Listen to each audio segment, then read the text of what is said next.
What about the builders that you work with? So you work with a lot of high-end builders, and you work with architects and stuff as well. The question I always like to ask is, well, what do you think makes a good builder great? What separates the two?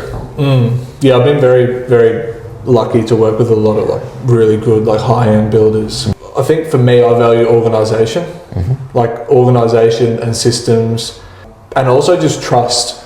I feel like that's a big one. Sometimes you work on projects where like it's sort of essentially being a little bit micromanaged, but like when a builder can say, this is what I expect and this is what I trust, here is the systems that I have, this is like, and just lay it out for you, there you go, like please deliver me the product. I feel like building a relationship of trust and organisation and communication, and being able to clearly communicate your point, the end image that you want, but also like, you know, if you're not happy with something, like how do you react to that? I think it's a big thing in the industry, like the old school way of just like, you know, yelling at somebody and having it go, and then that was acceptable, is like sort of going out the window. Like I still think, I don't think you need that. If you're teaching carpenters and apprentices to have a really high standard of work, and you're saying that's not acceptable, like that's all that needs to be said. Like if someone's mucking around and being silly on top, well, that's a different conversation.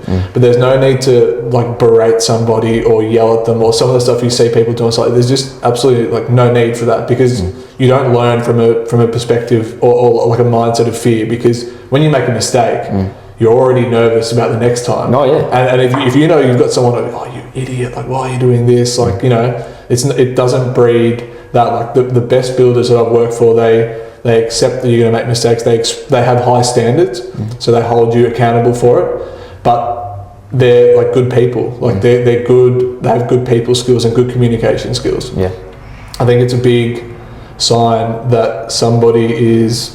I guess they struggle to communicate as if, or like regulate their emotions as if, you know, they're going to scream at somebody over such a small mistake. Like that's probably not the best reaction. And it doesn't breed positive like movement and trust in them as a person. You know, if something else goes wrong, you might sweep it under the rug, or, you know, not tell them about it, or it just sort of doesn't breed for good collaboration on site. And if you can't go to, it's almost like if you know, in relationships and stuff as well, you should always be able to go to your partner and talk to them about things. And if you're worried you're going to cop flack for it, you know, it's the same sort of out on a building site, that you want to be able to have that communication and not be afraid to make mistakes, because it's part of it. 100% it's part of it. And it's I always have it on site. Like if anyone makes a mistake, it's they come out and they say, who did this? Like, you know, it's a team. So it's like we did it. It's like, don't worry, like we made the mistake. I'm not going to throw someone under the bus and be like, it was him, it's all his fault. It's like you always are. Except for when your brother was. Shonda used to get explained for a lot of stuff. I was like big on like Jocko Willing. Have you? I love Jocko. The old 4 a.m. Extreme responsibility.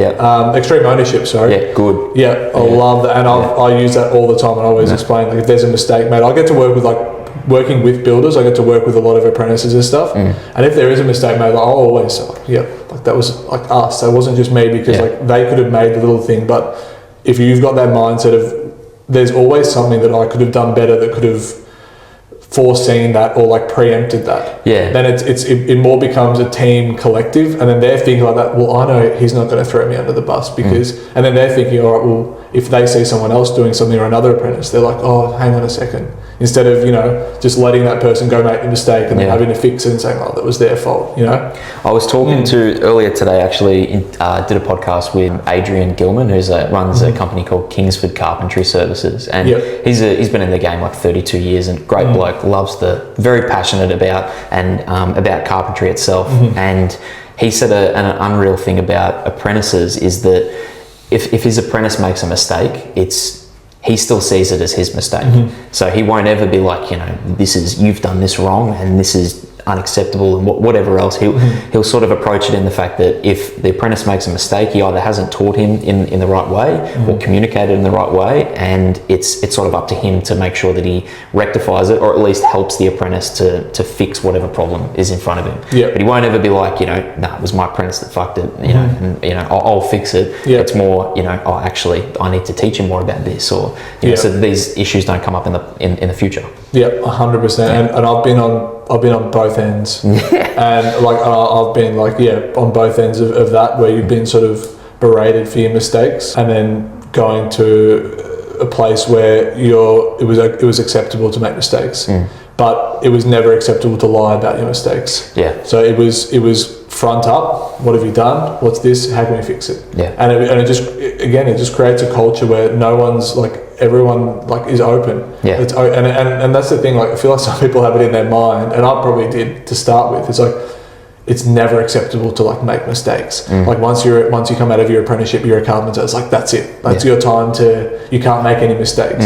And and then another wise word of wisdom that the Burkhardt gave me is like, when you are qualified, he's like, don't think that your learning stops. He's like, that you just learnt the skills of how like to carpenter essentially. He's like, this is where the real learning starts, because like there is no umbrella. Like this is like, sort of like fending for yourself now. He's like, and you're going to have to figure things out. And I have like that, like it's like called like a white belt mentality. It's like we're always like learning. Like so I rock up and there's nothing that. What is it? Always the apprentice, never the master, or always the student, never the master. Yeah. Yeah. And there's the other quote. It's like what was it? It's like the fool will never be a in order to be a master, you must first be a fool. Like, you know what I mean? Like you have to learn, and you start. And there's no negative from having a learning mindset. Like whereas you think you know it all, there's a lot of negatives. Because a lot could go wrong, and you don't know it all, and you never will know it all. Based on the evolving nature of the building industry. There's always stuff you're like, again, Instagram, you see, like, I didn't know you could do that. That's a good way of doing it. But if you have this thing, that's the way we do it. That's the way we've always done it. Well, you're not going to learn anything, and you're going to get left behind. It's not going to serve you as well.